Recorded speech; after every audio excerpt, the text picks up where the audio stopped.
आदरणीय अध्यक्ष जी, हम सब संस्कार से, स्वभाव से, व्यवस्था से लोकतंत्र के प्रतिबद्ध लोग हैं और आज से नहीं सदियों से हैं। लेकिन ये भी सही है, आलोचना ये जीवंत लोकतंत्र का एक आभूषण है, लेकिन अंध विरोध ये लोकतंत्र का अनादर है। सबका प्रयास, इस भावना से भारत ने जो कुछ हासिल किया है, अच्छा होता उसे खुले मन से स्वीकार किया गया होता, उसका स्वागत किया होता, उसका गौरवगान करते। बीते 2 सालों में 100 साल का सबसे बड़ा वैश्विक महामारी का संकट पूरी दुनिया की मानव जात झेल रही है।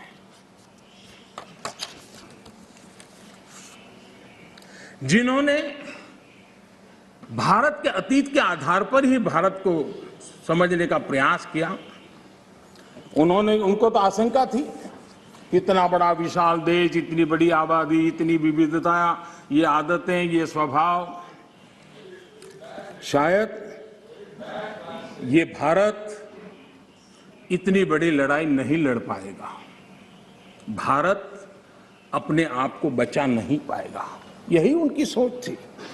लेकिन आज स्थिति क्या है?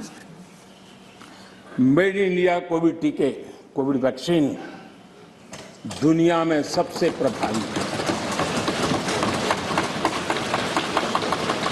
आज भारत 100% पहली डोज इस लक्ष्य के निकट करीब पहुंच रहा है और लगभग 80% सेकंड डोज उसका पड़ाव भी पूरा कर लिया है।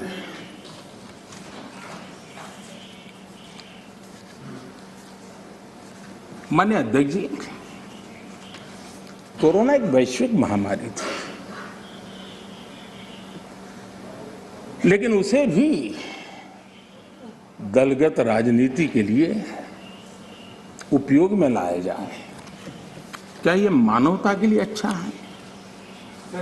भारत जैसे, आपको मैं प्लीज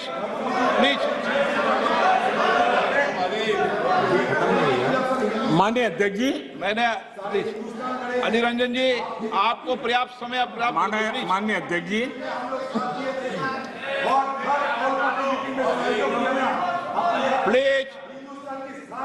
प्लीज माननीय अध्यक्ष जी, मैंने तो किसी का नाम नहीं दिया।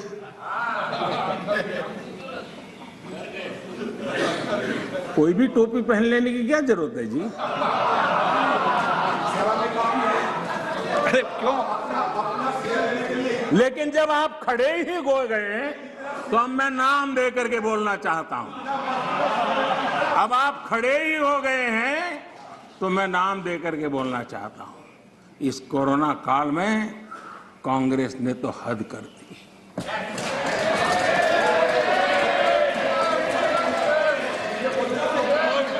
पहली लहर के दौरान, मौका दूंगा आपको, प्लीज।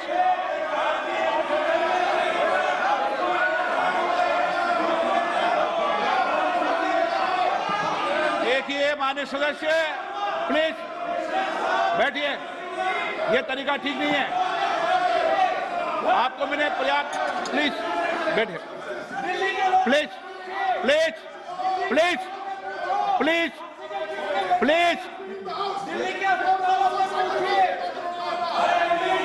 माननीय अध्यक्ष जी, अभी तो मैंने सिर्फ इतना का हद कर दी। प्लीज, पहली लहर के दौरान आपको मैंने देश जब पर्याप्त अवसर दिया था, लॉकडाउन का पालन कर रहा था, जब WHO दुनिया भर के लोगों को सलाह देता था। सारे हेल्थ एक्सपर्ट कह रहे थे कि जो जहां है वहीं पर रुके। सारी दुनिया में यह संदेश दिया जाता था, क्योंकि मनुष्य जहां जाएगा, अगर वो कोरोना से संक्रमित है तो कोरोना साथ ले जाएगा। तब कांग्रेस के लोगों ने क्या किया? मुंबई के रेलवे स्टेशन पर खड़े रह करके मुंबई छोड़कर जाने के लिए प्रोत्साहित करने के लिए मुंबई में श्रमिकों को टिकट दिया गया, मुफ्त में टिकट दिया गया। लोगों को प्रेरित किया गया कि जाओ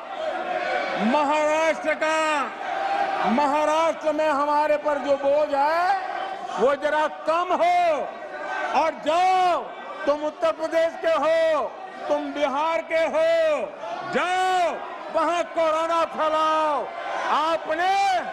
आपने ये बहुत बड़ा पाप किया,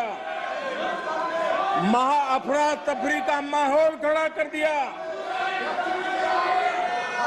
आपने हमारे श्रमिक भाइयों बहनों को अनेक परेशानियों में धकेल दिया। और माननीय अध्यक्ष जी, उस समय दिल्ली में ऐसी सरकार थी जो है, उस सरकार ने तो जीप पर माइक बांध करके दिल्ली की झुग्गी झोपड़ी में गाड़ी घुमा करके लोगों को कहा संकट बड़ा है, भागो, गांव जाओ, घर जाओ। और दिल्ली से जाने के लिए बसें दी, आधे रास्ते छोड़ दिया और श्रमिकों को लिए अनेक मुसीबतें पैदा की। और उसका कारण हुआ कि यूपी में, उत्तराखंड में, पंजाब में जिस कोरोना की इतनी गति नहीं थी, इतनी तीव्रता नहीं थी, इस पाप के कारण कोरोना ने वहां भी अपनी लपेट में ले लिया। माननीय अध्यक्ष जी, ये कैसी राजनीति है? मानव जात पर संकट के समय ये कैसी राजनीति है? ये दलगत राजनीति कब तक चलेगी? आदरणीय अध्यक्ष जी, कांग्रेस के इस आचरण से सिर्फ मैं ही नहीं, पूरा देश अचंभित है। 2 साल से देश 100 साल के सबसे बड़े संकट से मुकाबला जूझ कर रहा है। कुछ लोगों ने जिस प्रकार का व्यवहार किया, देश उससे सोच में पड़ गया है। क्या ये देश आपका नहीं है? क्या ये देश के लोग आपके नहीं हैं? क्या उनके सुख दुख आपके नहीं हैं?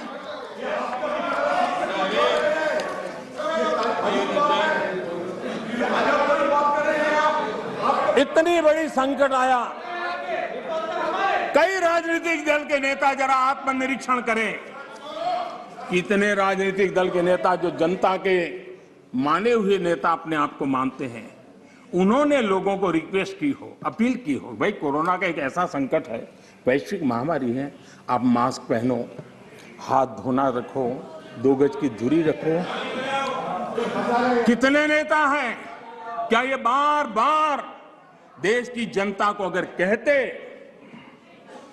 तो उसमें कोई बीजेपी की सरकार को क्या फायदा होने वाला था? मोदी को क्या फायदा होने वाला था? लेकिन इतने बड़े संकट में भी इतना सा पवित्र काम करने से भी चूक गए।